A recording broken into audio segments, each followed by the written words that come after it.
कोटि कोटि लक्ष्मी जिनके चरणों की आरती उतारती है, वो हमारी प्रिया। जो अनंत ब्रह्मांडों के जितने योगेश्वर महेश्वर ईश्वर सब जिनके चरणों में झुकते हैं, वो प्रभु हमारे। रात दिन उनके दुलार में, उनके सामने हम नाच गा रहे हैं। इससे बढ़िया जीवन कौन सा जीवन होगा?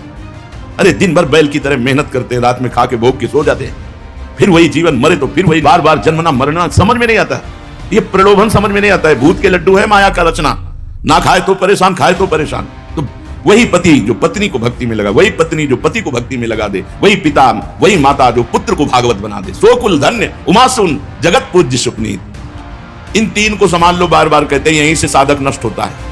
वाणी को, नेत्र को और श्रवणेंद्रिय को, तीन को। जिसका सुनना बोलना देखना सही है वही साधक है, और जिसका ये तीनों में कहीं एक मिस्टेक है तो गिरा देगी माया। हमें पूर्व में जो पाप हो गए हैं उनसे नहीं डरना, आगे करना नहीं है, और पीछे के डरना। प्रायः साधक इस बात से भयभीत हो जाता है, हमसे बहुत बड़ी बड़े पाप हो गए, गलती हो गई, क्या भगवान मिल जाएंगे? बड़े बड़े ब्रह्मवादी ऋषियों ने पाप के अनुसार प्रायश्चित बताए, वैसे ऐसे प्रायश्चित है कि होश उड़ जाएंगे। कृच्छ व्रत, चंद्रायण व्रत, बड़े बड़े ऐसे ऐसे पवित्र करने के हैं कि होश उड़ जाए। और ये सब करने की जरूरत नहीं है उसको, जिसने भगवान की शरण ले ली और भगवान के मंगलमय नामों का कीर्तन, नाम का जप, गुम्फित पदों से कीर्तन, भगवान के नाम का कीर्तन और भगवान के नाम का जप निश्चित समस्त पापों से नष्ट कर देता है। जो भगवान का नाम मात्र उच्चारण करता है, उसके दर्शन से सापी पापी रोगी सब पवित्र हो जाते हैं। जिसको साप मिला है वो साप मुक्त हो जाएगा भगवान नाम जापक भक्त का दर्शन करने से। जो पापी है तो संत दर्श जिमि पातक टरे, भगवान नाम जापक के दर्शन मात्र से पाप नष्ट हो जाते हैं। कि कोई भी ताप साप रोग भगवान नाम जापक को नहीं प्रभावित कर सकता। हमारे जीवन का लक्ष्य श्री भगवान की प्राप्ति, प्रिया प्रीतम से प्रेम। जब हमारा लक्ष्य दृढ़ हो जाता है तो हमें विक्षेप डालने के लिए माया विविध प्रकार की रचनाएं रचती है। ये होगा, एक क्लास में पढ़ करके द्वितीय में पहुंचने के लिए परीक्षा देनी होगी, तृतीय में फिर परीक्षा देनी होगी। पूरी पढ़ाई परीक्षा से ही उन्नति को प्राप्त होती है। परीक्षा से डरना नहीं है। परीक्षा में अगर हार होती है तो हमें वो बिंदु नोट करना है कि किस कारण हार हुई हमारी, मैं क्यों फेल हो गया। अपने जीवन में हमने देखा बहुत सी दैवी बाधाएं उपस्थित होती हैं, बहुत से आकर्षण उपस्थित होते हैं, बहुत से बाहरी भोग आकर्षण करते हैं। बाद में पता चलता है हमारी परीक्षा थी, उस समय तो पता ही नहीं चला। सच्ची मानिए उस समय ये ज्ञान ही स्फुरित नहीं हुआ कि हमारी परीक्षा है। ये भोग हमारे सामने भोगने के लिए परीक्षार्थ दिया गया है, ये भोग्य वस्तु ऐसा ज्ञान ही नहीं रहा। बाद में जब चिंतन हुआ तब पता चला अच्छा ये तो माया का प्रश्न था, हमें पता भी नहीं चला, भगवान ने उत्तर दिला दिया। जब हम भगवत आश्रित होते हैं तो कोई भी माया का प्रश्न हमें उत्तर नहीं देना होता, हमारे प्रभु दे देते हैं। बस शरणागति पुष्ट होनी चाहिए। अपने लोग क्या करते हैं, गलती कर बैठते हैं। प्रश्न होता है और हम प्रश्न में सहयोग दे देते हैं भ्रष्ट होने के लिए। हम समझते हैं हमारा बड़ा सौभाग्य है, हमें अमुक भोग मिल गया, अमुक वस्तु मिल गई, 4 लोग प्रणाम नमस्कार करने वाले मिल गए और हम उस पर राजी हो गए। तो प्रभु जब देखते हैं कि खिलौनों में राजी हो गया तो खेल लो, उन्हीं की संपत्ति है, उन्हीं की माया है। पर प्रभु की तरफ जो एक आग उठती है हृदय में, दिव्य ज्योति उठती है, जिसमें ज्ञान का प्रकाश, वैराग्य की दृढ़ता, भगवत प्रेम का एक नशा, वो नहीं मिलेगा। ये लाखों चलने वालों में कोई बिरला एक होता है जो ये प्राप्त होता है। ज्ञान ज्योति, वैराग्य की दृढ़ता और आराध्य देव के प्रति एक प्रेम का नशा, रात दिन सुहाई नहीं दे रहा, वो निरंतर भजन, फिर भी भजन की भूख। यह अध्यात्म उन्नतिवान को प्राप्त होती है। एक खा रहे हैं, पी रहे हैं, शांत हैं, चल रहा है, ऐसे दिनचर्या चल, कोई अंदर इतना उन्माद नहीं प्रेम का, भगवत चिंतन की गाढ़ स्थिति नहीं, उसका मतलब आप फेल हो चुके हैं। परमार्थ के पॉइंट से आप गिर चुके हैं। नहीं तो रोज रात दिन एक नया उन्माद, एक नया, अरे भगवान आनंद समुद्र हैं। त्रिभुवन में जितना आनंद है, गोस्वामी तुलसीदास जी कहते हैं, जो आनंद सिंधु सुख राशि, शीकर तय त्रैलोक सुपाशी, सो सुख धाम राम अस नामा, सकल लोक दायक विश्रामा। सीकर कहते हैं एक बूंद को लेकर ऐसे चट पे पटको तो उससे जो छोटे छोटे कण निकलते हैं उसे सीकर कहते हैं। एक बूंद सुख से नहीं, एक बूंद सुख के हजारवें एक कण से पूरे त्रिभुवन में, यहां से लेकर ब्रह्मलोक तक सुख की रचना है। और ऐसे सुख के हमारे भगवान आनंद सिंधु है, आनंद समुद्र है, और हम उनके दास हैं और उनका भजन करते हैं, और आनंद लेने के लिए क्षुद्र विषयों की तरफ देखना पड़े, यही बहुत बड़ी विडंबना माया की है। तभी हाथ जोड़कर सब त्राहिमाम होते हैं कि भगवान, जानकारी होते हुए भी आपकी माया से बचने की मेरी सामर्थ्य नहीं। आनंद सिंधु की तरफ चल रहे हैं, आनंद बिंदु के करोड़वें अंश से बने हुए यहां से लेकर ब्रह्मलोक तक भोग, और वो मुझे आकर्षित कर लें, आनंद सिंधु का दास होने पर धिक्कार है। कैसे हमारी स्थिति आनंद सिंधु में टिके? श्रीपाद कह रहे हैं, श्रीमद वृंदावन तव गुणै पूर्यताम श्रोत्र रंध त्वच्छ्री वीक्ष्यामृत रस निधौ मज्जताम चक्षुषी में अत्युल्लासार्धटतु रसना वर्णने त्वन्महिम्नाम त्वत्प्रेम्णा में बपुषि सततम सात्विका संतु भावा। हे वृंदावन, आप ऐसी कृपा कर दो, तव गुणै पूरिताम श्रोत्र रंधई, केवल भगवत चर्चा सुनूं बस। यह है अपनी श्रवणेन्द्री को संभाल कर भगवत चरणारविंद में पातिव्रत धर्म की तरह अर्पित कर देना, नहीं सुनना है। हमें कान से भगवत चर्चा के सिवा नहीं सुनना है, समय नहीं। ये जो साधक विचलित हो रहे हैं, बिल्कुल परमार्थ पे नहीं चल रहे हैं, उसका कारण है ये हृदय परमार्थ में ही चला है। उसके अनुभव से आपको बता रहे हैं, कोई भी विकार परास्त करके भगवत विमुख नहीं कर सकता। स्फुरण देखा है, आकर्षण देखा है, लेकिन भगवान का भजन, फिर धिक्कार दिया उस मन को। कहां फिर आगे बढ़े। आज तुम्हें बता रहे हैं, दीपावली का उत्सव देख रहे हो। हमारी दीपावली जानते हो कैसे होती है? भूखी रोटी मांगने आज जाते तो मना हो जाता, दीपावली है रोटी नहीं मिलेगी, आज बनी ही नहीं, त्योहार है। एक टाइम दिन में जाना होता था मांगने, शाम टाइम सबकी दीपावली जल रही है, अंधेरे में बैठे हैं, न एक पैसा है, न एक व्यक्ति है, न खाने को है। तो आंसुओं से दीपावली होती है, अपने प्रभु को, श्री जी को लेके गोद में, ये हमारी आंसू ही आपकी दीपावली है। बिना प्रयास के वो दीपक, वो बाती, वो आरती, वो दीपावली होती थी जो आचार्य चरण कहते हैं, भक्ति कर दीप प्रेम करी बाती साधु संगति करी अनुदिन राती। जगह जगह कदम कदम पर प्रभु ज्ञान रूप कवच से बचाते रहे हैं। हम ऐसा किसी साधक के लिए नहीं मान सकते कि हमारा प्रश्नवाचक चिन्ह हृदय में आया, भगवान ने उपदेश नहीं किया, भगवान ने मुझे बचाया नहीं। नहीं, आप नहीं बचना चाहते इसलिए छूट है। आप बचना चाहें तो कोई आपको परास्त नहीं कर सकता। अब हम अपनी नेत्रेंद्री को संसार के दृश्य देखने में, श्रवणेंद्री को भक्ति विरोधी बातें सुनने में, देखो गोस्वामी जी बहुत बड़े महापुरुष हैं। हमारे जीवन में यह समझ लो कि रग रग में गोस्वामी जी का प्रभाव भरा हुआ है, क्योंकि जन्म ही उस क्षेत्र में हुआ जहां रामचरितमानस ही जीवन था, जहां सियाराम जी, भगवान शंकर, इधर की तो कोई वार्ता ही नहीं।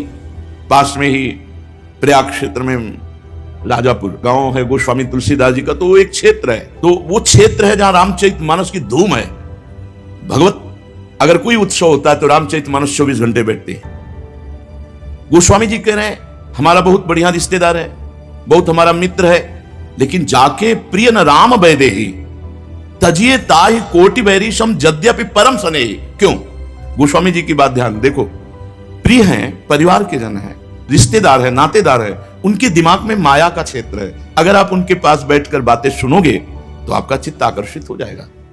बहुत प्रभाव होता है कुसंग का, हम समझ नहीं पाते, और अपने जनों के रूप में कुसंग आकर हमारे हृदय का परिवर्तन कर देता है। सत्संग साल भर सुनो, रंग नहीं चढ़ेगा मन बुद्धि में। कुसंग 5 मिनट सुनो, रंग चढ़ जाएगा, क्योंकि बहुत जन्मों से हम कुसंग में ही है। तो जाके कुछ सूत्र, कुछ सिद्धांत साधक को अपने जीवन में धारण करने पड़ेंगे। जाके प्रिय न राम वैदेही तजिए ताहि कोटि बैरी सम यद्यप परम स्नेही। कहां समझ में आता है? हाँ भाई, दंडवत प्रणाम, राधे श्याम। संसार में बड़ा सुख भोगिए आप, जब भोग लेना फिर हमें बता देना आपको आजीवन में परिणाम में क्या मिलता है। हमको हमारे गुरु ने समझा दिया है, अब आपको समझाने की जरूरत नहीं, आपके सहयोग की जरूरत नहीं। हम श्री जी के उत्तर देना तो साधक सीखे। तव गुणई पूरिताम श्रोत्र रंदई, अतरे दिन घुमा घुमा कर ये चर्चा होती है। अपनी श्रवणेन्द्री को संभालो, जहां विषयी पुरुष रसेंद्री जनेंद्री के भोगों में सुख मानकर हर्षित है, बैंक बैलेंस में घमंड है, पदाधिकारी है, तो वो क्या जाने परम पद का अधिकार जिसको ब्रह्मा भी नमस्कार करते हैं। ये भगवत मार्ग आप साधारण समझते हो? एक बार कृष्ण बोला चल दिए, तो एक बार कृष्ण तुम्हें डूबते हुए नरक से बचाएगा। ये खिलवाड़ का मार्ग थोड़ी है। पर हम जब इतना बढ़िया अवसर मिल गया, बार बार तो बनत नहीं या संजोग अनूप, मानुष तन वृंदा विपिन रसिकन संग विरूप। अरे कितना आनंद है! कौन विश्व में ऐसी दीपावली मनाता होगा?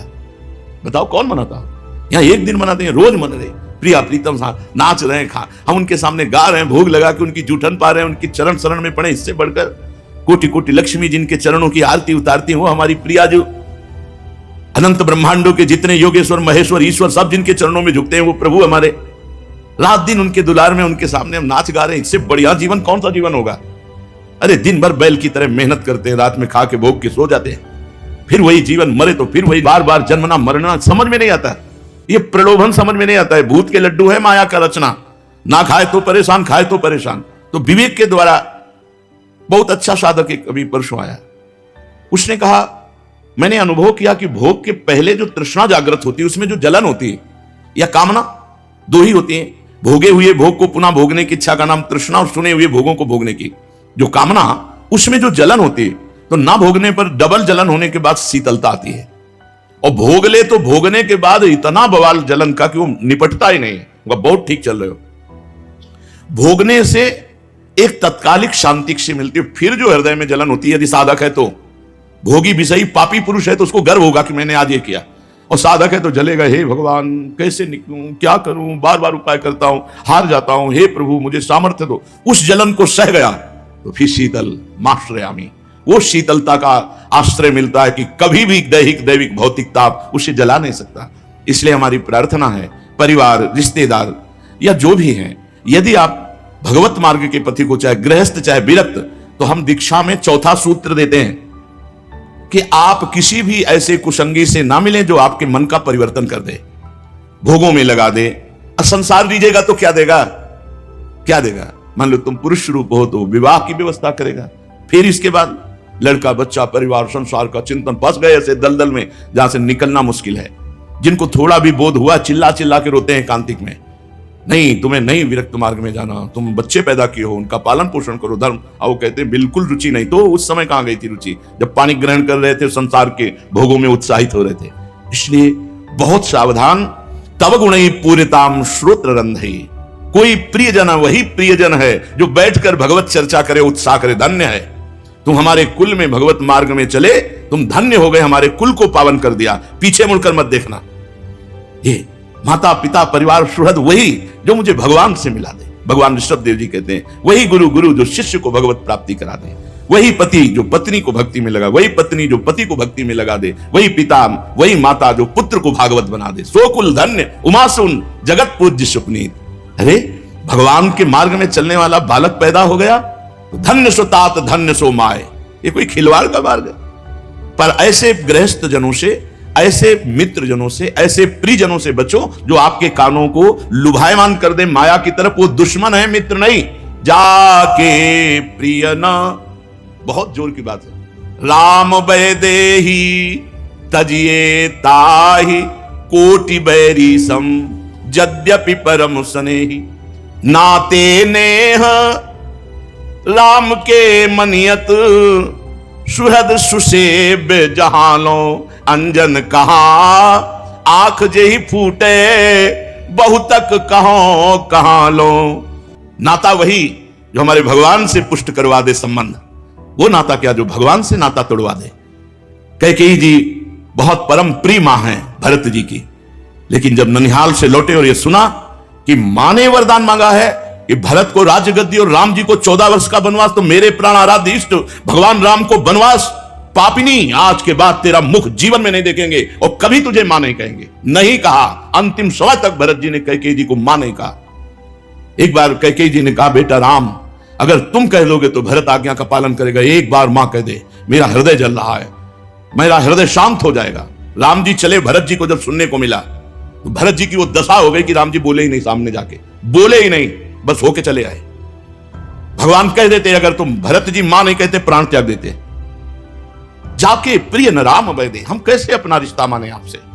जाके प्रिय न राम वैदे, जिसे प्रिया प्रीतम प्यारे नहीं, भगवान के आनंद को नहीं जानता है, संसार के रहस्य को नहीं जानता, उसकी बातें सुनने लायक है नहीं। तजोरे मनहारी विमुखन को संग, जाके संग कुमति मति उपजय करत भजन में भंग, तजोरे मनहारी विमुखन को संग। स्वत श्री वीक्षामृत रस निधो मज्जताम चक्षुषी में, मेरे नेत्र मज्जन करें अमृत में। अमृत क्या है? प्रभु का रूपामृत, किसी एक छवि में, किसी एक विग्रह। इसलिए कहते हैं सबको ही रखो अपने ठाकुर, छोटे बड़े मझोले जैसे भी अपने ठाकुर रखो, बड़ी आसक्ति हो जाती है। और फिर वो लीला करते हैं, उठते बैठते उन्हीं के रूप का ध्यान करो। जब सर्वत्र भगवान है तो श्री विग्रह में साक्षात विराजमान है, भगवान का अर्चावतार है श्री विग्रह। बहुत लाडले ठाकुर, जब छाती से लगाओ ना तो जिंदगी में जो ध्यान और समाधि में सुख नहीं मिला वो छाती से लगाने पे सुख मिलता है। जैसे कल राधा प्रिय जी को यमुना स्नान करा रहे थे, दूल्हा दुल्हन, अपना भाव है, अपार सुख मिल रहा था, जो हमें कभी ध्यान में सुख नहीं मिला, जो समाधि में नहीं मिला, जो पद्मासन लगा करके एकाकार वृत्ति मंत्राकार वृत्ति करने में नहीं मिला, वो दुलार में मिलता है। ये वृंदावन धाम है। अपने नेत्रों को श्री विग्रह में समर्पित कर दो, बस उन्हीं का रूप चिंतन करो, उन्हीं का रूप ध्यान करो, उन्हीं को दुलार करो, और जिधर दृष्टि जाए सब में वही विराजमान। जब भगवान धातु या पाषाण या अन्य रूपों में भगवान है तो ये पांच भौतिक शरीरों के मंदिर में क्या भगवान नहीं बैठे? तो कह रहे हैं त्वच्छ्री वीक्षामृत रस निधो मज्जताम चक्षुषी में, मेरे नेत्र सब में श्री भगवान है, ऐसा देखें। अत्युल्लासार्ध रटतु रसना वर्णने त्वन्महिम्ना, अति उल्लास के साथ जवान से राधा राधा राधा, वृंदावन वृंदावन, राधा वल्लभ श्री हरिवंश पद गायन, ये उल्लास। इन तीन को संभाल लो, बार बार कहते हैं, यहीं से साधक नष्ट होता है।